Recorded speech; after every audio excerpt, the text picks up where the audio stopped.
O Paquistão soltou milhões de peixes em lagos de montanha e 5 anos depois algo inesperado aconteceu. Rios antes vazios viraram paraísos da pesca. Vilarejos pobres começaram a prosperar, mas junto com os peixes vieram consequências que até hoje dividem opiniões. Número 1. A aposta arriscada nas montanhas. Aos 2018, o governo do Paquistão decidiu dar início a um projeto que muitos especialistas classificaram como extremamente arriscado, quase imprudente. A proposta parecia simples à primeira vista, mas escondia uma complexidade enorme: introduzir milhões de alevinos de truta em lagos e rios de alta montanha, em uma região onde esses peixes jamais haviam existido naturalmente. Mas o que realmente tornava essa iniciativa impressionante era a sua escala. Não se tratava de algumas experiências isoladas em poucos corpos d'água. O plano envolvia milhares de lagos e reservatórios espalhados por uma vasta região montanhosa, situados entre 2 e 4 quilômetros acima do nível do mar. Locais extremamente remotos, de difícil acesso e com condições ambientais severas, onde qualquer intervenção humana já era por si só um grande desafio. A execução desse plano exigia uma operação logística complexa e exaustiva. Os peixes começavam sua jornada sendo transportados em caminhões por estradas estreitas, sinuosas e perigosas, muitas vezes esculpidas nas encostas das montanhas. Após o ponto final acessível por veículos, iniciava-se a etapa mais difícil, o transporte manual. Carregadores seguiam a pé por trilhas íngremes e irregulares, levando nas costas tanques cheios de água e equipados com oxigênio. Em algumas situações, esse percurso podia durar até 12 horas contínuas de caminhada em condições extremas. Tudo isso para transportar seres extremamente frágeis, cada um com apenas o tamanho de um dedo, que precisavam chegar vivos ao destino. Qualquer erro no trajeto, atraso, falta de oxigênio ou variação de temperatura poderia comprometer toda a operação. As críticas ao projeto surgiram rapidamente e de diferentes lados. Especialistas argumentavam que os lagos de montanha do Paquistão não apresentavam as condições ideais para a sobrevivência da truta, ao contrário de regiões como a Escócia ou a Noruega. A água era extremamente fria, a ponto de causar hipotermia em poucos minutos, e a disponibilidade de alimento parecia insuficiente para sustentar o crescimento dos peixes. Moradores locais, com conhecimento prático acumulado ao longo de toda a vida, foram ainda mais diretos em suas avaliações. Para eles, a ideia era simples: os peixes não vão sobreviver aqui, isso é dinheiro desperdiçado. Apesar das críticas, o governo seguiu adiante e investiu cerca de 8 milhões de dólares apenas na primeira fase do programa. Esse valor chamou atenção porque era praticamente equivalente ao orçamento anual de saúde de toda a região, o que intensificou ainda mais os questionamentos políticos.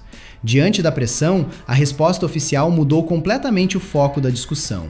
Em vez de apresentar dados técnicos sobre pesca, o governo apresentou um mapa detalhado da pobreza.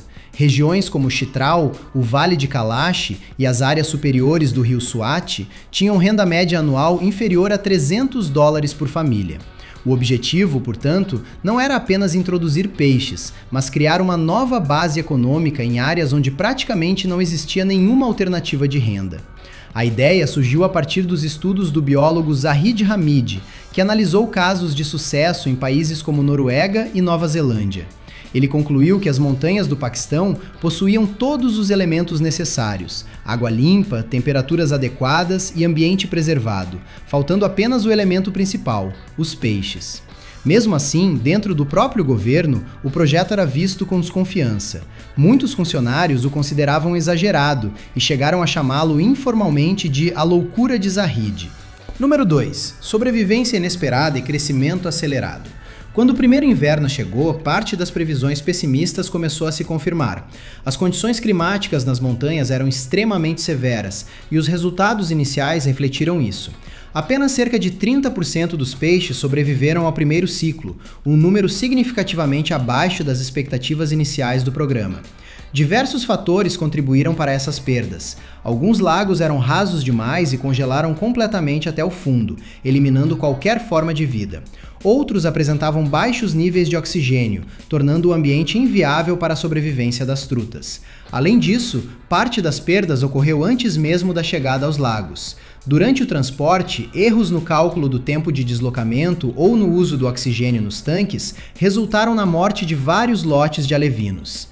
Mesmo diante desse cenário desfavorável, os peixes que sobreviveram começaram a se adaptar ao ambiente. E foi justamente aí que surgiu uma das maiores surpresas de todo o projeto.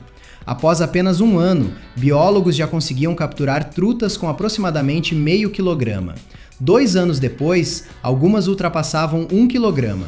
Esse crescimento rápido era considerado improvável, já que a oferta de alimento visível parecia extremamente limitada.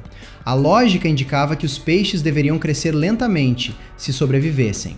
A explicação veio posteriormente, quando estudos mais detalhados revelaram que os rios de montanha transportavam uma grande quantidade de micro-organismos, como pequenos crustáceos e larvas de insetos, invisíveis a olho nu. Esses organismos, embora imperceptíveis para os humanos, eram suficientes para sustentar o crescimento das trutas. Isso confirmou a principal hipótese de Zahid Hamid.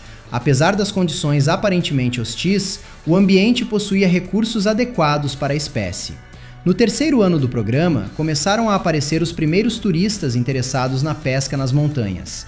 Inicialmente, o número era pequeno, cerca de 200 pessoas em toda a temporada. Esses visitantes viajavam longas distâncias, enfrentavam horas de estrada e ainda caminhavam até áreas remotas, carregando equipamentos de pesca. Para os moradores locais, esse comportamento parecia estranho e até ilógico. Afinal, por que alguém faria tanto esforço para pescar algo que poderia ser comprado facilmente por um preço baixo no mercado? Naquele momento, ainda era difícil imaginar o que viria a seguir. Número 3. A economia local renasce. Com o passar do tempo, o que parecia estranho começou a fazer sentido e depois se transformou em uma mudança completa de realidade. Aos 2021, o número de turistas cresceu de forma significativa, ultrapassando 8.000 visitantes na região de Chitral. Esse aumento trouxe algo que aquelas comunidades raramente haviam experimentado: um fluxo constante de dinheiro entrando na economia local. Os turistas gastavam com hospedagem, alimentação, transporte, guias e equipamentos. Vilarejos inteiros começaram a sentir os efeitos dessa transformação. Em Bumburete, por exemplo, a renda gerada em apenas uma temporada superou o total acumulado nos 5 anos anteriores. Paralelamente ao crescimento do turismo, o programa avançava em outra direção estratégica: a criação de criadouros de peixes nas próprias montanhas. Essas instalações eram pequenas, simples e pensadas para serem operadas pelos próprios moradores. Utilizavam tanques de concreto, água de montanha e ração fornecida pelo governo, sem necessidade de equipamentos sofisticados. O processo de aprendizado era rápido. Em apenas 2 semanas, uma pessoa podia ser treinada para operar um criadouro. Com isso, moradores passaram a produzir seus próprios alevinos, reduzindo a dependência de importação e fortalecendo a economia local. Aos 2022, mais de 12 dessas unidades já estavam em funcionamento, produzindo cerca de 20 milhões de alevinos por ano, um volume muito superior ao início do programa. Outro efeito importante foi a criação de novas fontes de renda relacionadas ao transporte dos peixes. O governo passou a pagar por cada lote entregue vivo nos lagos. Embora o valor fosse pequeno, em regiões com poucas oportunidades ele se tornou significativo. Muitos homens deixaram de migrar para as cidades e passaram a trabalhar localmente, carregando peixes pelas montanhas. Esse trabalho exigia cuidado e atenção, já que o pagamento dependia diretamente da sobrevivência dos alevinos durante o trajeto. Um exemplo marcante dessa transformação foi o de Gul Nazar, um pastor que vivia próximo ao lago Chandur. Após testemunhar o surgimento de trutas em um local onde nunca havia visto peixes em 20 anos, ele mudou completamente de vida.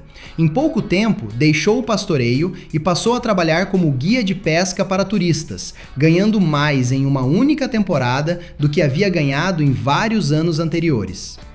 Número 4. O inverno que quase destruiu tudo. O inverno de 2018 quase encerrou o programa antes mesmo de ele realmente começar a mostrar resultados. As temperaturas caíram para menos 23 graus Celsius, muito abaixo da média histórica. A neve chegou mais cedo e em maior volume, cobrindo completamente as montanhas. Muitos lagos congelaram totalmente, não apenas na superfície, mas até o fundo. Nesses locais, nenhum peixe sobreviveu. Relatórios indicavam perdas graves em dezenas de lagos monitorados. Em vários deles, toda a população de peixes foi perdida. O próprio Zahid Hamid admitiu que, naquele momento, começou a duvidar do sucesso do projeto. Mas, mais uma vez, algo inesperado aconteceu. Moradores locais começaram a agir por conta própria para salvar os peixes. Em uma vila, homens abriram buracos no gelo e mantiveram vigília constante por 26 dias, impedindo que congelassem novamente. Em outra região, famílias levaram alevinos para dentro de casa, mantendo-os vivos em água fria até a primavera. Essas ações não foram ordenadas pelo governo nem remuneradas. Foram iniciativas espontâneas de pessoas que pouco tempo antes duvidavam completamente do projeto. Quando as autoridades retornaram após o inverno, perceberam algo crucial. Nas áreas onde houve intervenção dos moradores, as perdas foram 3 vezes menores. Isso mudou completamente a abordagem do programa. Número 5. A virada política e o ceticismo científico.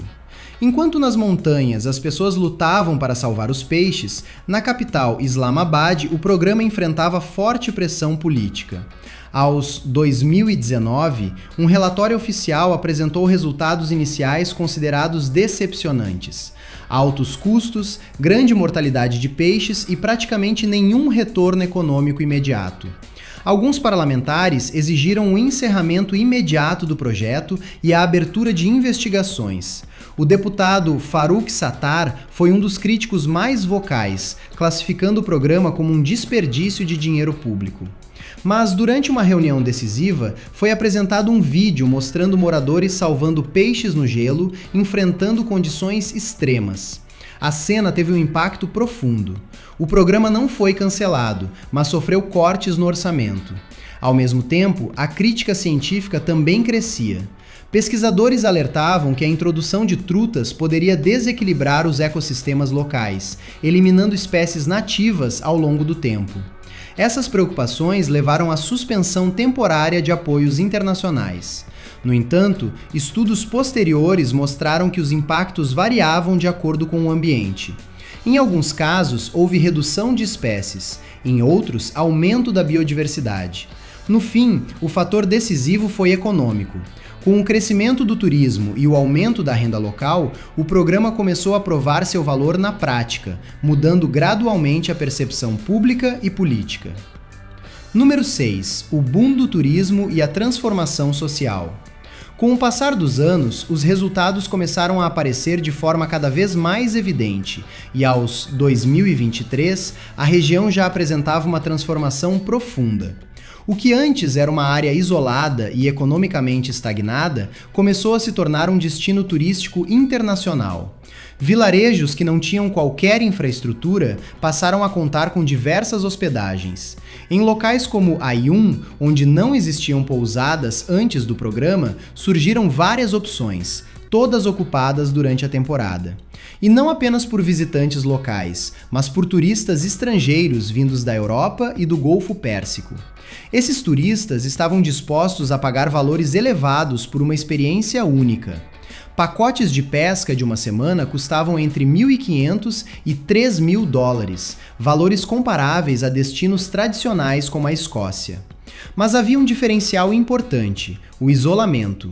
Ao contrário de outros destinos saturados, nas montanhas do Paquistão era possível passar dias inteiros sem encontrar outra pessoa. Esse fator, que antes era visto como desvantagem, se transformou no principal atrativo da região. Ao mesmo tempo, práticas ilegais de pesca praticamente desapareceram. Técnicas destrutivas, como o uso de explosivos ou redes ilegais, deixaram de ser comuns. Isso não aconteceu por aumento de fiscalização, mas porque os próprios moradores passaram a proteger os peixes. A lógica era simples: um peixe vivo em um lago turístico valia muito mais do que um peixe morto vendido no mercado. Isso mudou completamente a relação das comunidades com os recursos naturais.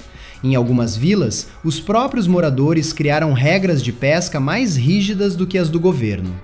Limites diários de captura, proibição durante o período de reprodução e uso obrigatório de anzóis sem farpa passaram a ser adotados. Quem desrespeitava essas regras era multado e o dinheiro era revertido para a comunidade. Outro impacto importante foi a chegada da conectividade. Para sustentar o turismo, torres de comunicação foram instaladas em regiões remotas. Lugares que nunca tiveram sinal de telefone passaram a ter acesso à internet. Essa mudança teve um efeito especialmente significativo para as mulheres. Em comunidades onde elas tradicionalmente não trabalhavam fora de casa, surgiu uma nova oportunidade: preparar refeições e hospedar turistas. Com acesso à internet, elas passaram a receber pedidos antecipados, organizar hospedagens e até administrar pequenos negócios diretamente de suas casas. Algumas conseguiram renda superior à de seus próprios maridos, mudando a dinâmica econômica e social das famílias. Número 7. Impactos ambientais inesperados.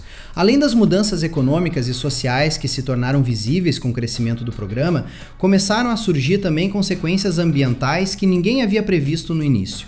Esses efeitos não foram planejados, não estavam em relatórios e nem faziam parte dos objetivos originais do projeto, mas acabaram se tornando uma das partes mais interessantes de toda a história. Um dos impactos mais significativos foi a redução gradual do desmatamento nas regiões montanhosas. Durante décadas, a extração de madeira era uma prática comum, utilizada tanto como fonte de combustível quanto como material de construção. Esse processo contínuo havia deixado muitas encostas expostas, aumentando a erosão e prejudicando a qualidade da água nos rios e lagos. Com a chegada do turismo, a percepção das comunidades locais começou a mudar de forma natural. As pessoas passaram a entender que a preservação da vegetação ao redor dos rios e lagos era essencial para manter a água limpa e adequada para a sobrevivência das trutas e, consequentemente, para manter o fluxo de turistas.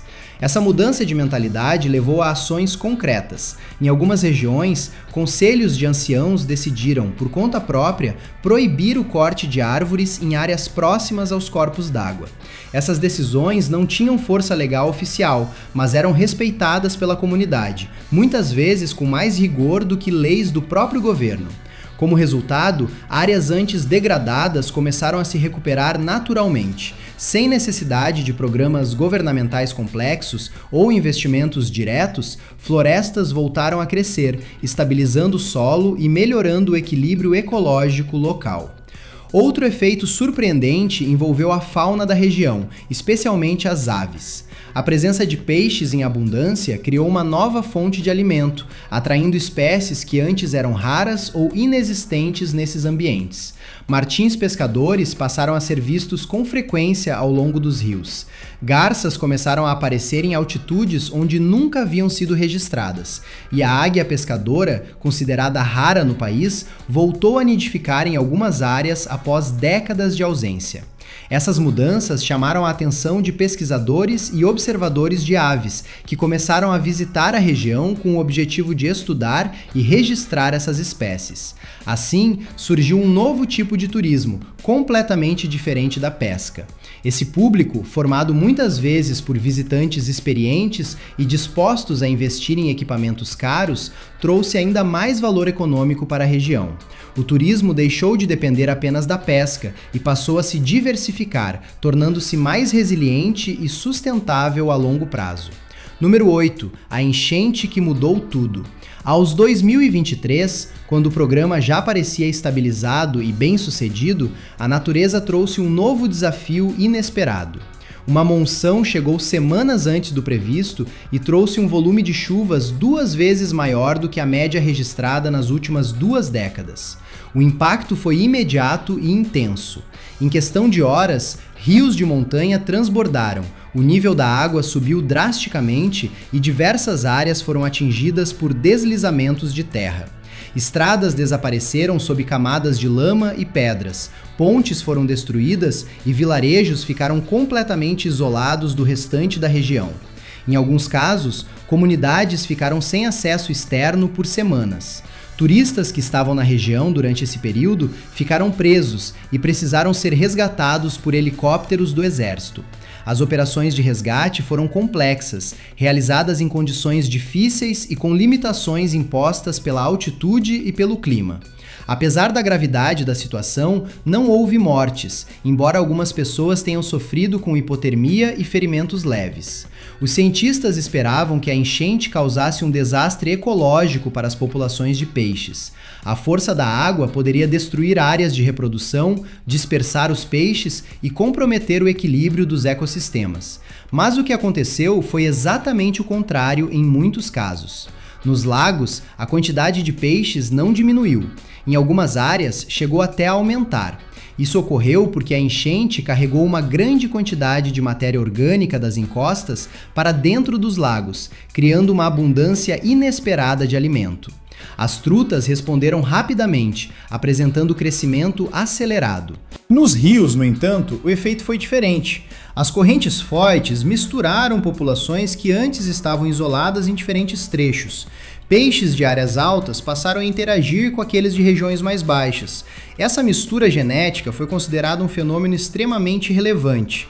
Durante anos, populações isoladas haviam desenvolvido adaptações específicas, algumas mais resistentes ao frio, outras mais adaptadas a correntes fortes. Com a enchente, essas linhagens começaram a se cruzar. O resultado desse processo ainda era incerto. Poderia levar a uma população mais resistente e adaptável ou gerar problemas futuros. Era, nas palavras dos pesquisadores, um experimento conduzido pela própria natureza. Número 9. Expansão, conflitos e novos desafios. À medida que o programa evoluía, um novo fenômeno começou a se tornar evidente. As trutas não permaneceram restritas aos lagos e rios onde haviam sido introduzidas. Seguindo seu comportamento natural, elas começaram a migrar para outras regiões. Descendo pelos cursos d'água, os peixes chegaram a áreas mais baixas, fora do alcance planejado pelo programa. Esse movimento não havia sido previsto inicialmente e trouxe consequências inesperadas. Nessas novas regiões, as trutas passaram a competir com espécies nativas, como o maxir, um peixe tradicionalmente valorizado por comunidades locais, tanto do ponto de vista cultural quanto econômico.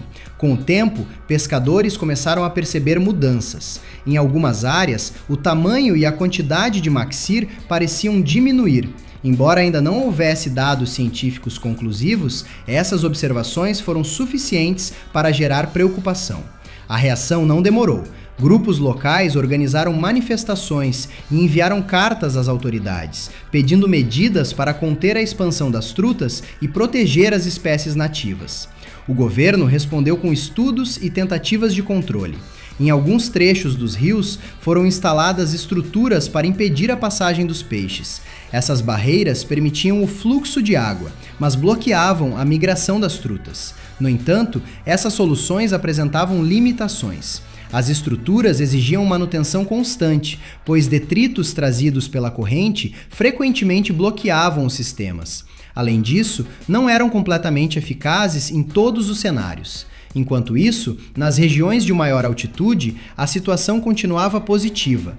Alguns rios se tornaram referências internacionais para a pesca, com alta densidade de peixes e condições ideais. Moradores locais começaram a dominar técnicas modernas, como a pesca com mosca, que antes não existia na região. Com isso, surgiram novos profissionais, guias especializados que acompanhavam turistas e ofereciam experiências completas. Número 10. O resultado final: sucesso e risco ao mesmo tempo. Aos 2024, o programa já podia ser avaliado com mais clareza, revelando um cenário complexo e cheio de contrastes. Por um lado, os resultados econômicos eram inegáveis. A renda gerada pela pesca e pelo turismo praticamente igualou o investimento inicial feito pelo governo, demonstrando que o projeto era financeiramente viável e sustentável. As comunidades locais experimentaram uma melhoria significativa na qualidade de vida. Novas oportunidades surgiram, a renda aumentou e a dependência de migração para grandes cidades diminuiu consideravelmente. Por outro lado, o programa também revelou desafios importantes. Impactos ambientais, especialmente em relação às espécies nativas, ainda exigiam atenção. Problemas estruturais e limitações na gestão também continuavam presentes. Isso levou a uma conclusão que foge de respostas simples. O programa não pode ser classificado apenas como um sucesso ou apenas como um erro. Ele representa as duas coisas ao mesmo tempo. Foi um experimento real, em larga escala, que trouxe benefícios enormes, mas também revelou riscos que ainda estão sendo compreendidos e administrados. E talvez seja exatamente isso que torna essa história tão única. Ela não oferece uma resposta definitiva, mas mostra como decisões complexas podem gerar resultados igualmente complexos, positivos e negativos ao mesmo tempo. Se tiver gostado do vídeo, deixe seu like e inscreva-se em nosso canal para acompanhar todas as novidades. Continue por aqui e assista a mais vídeos clicando em um desses vídeos que estão aparecendo na sua tela.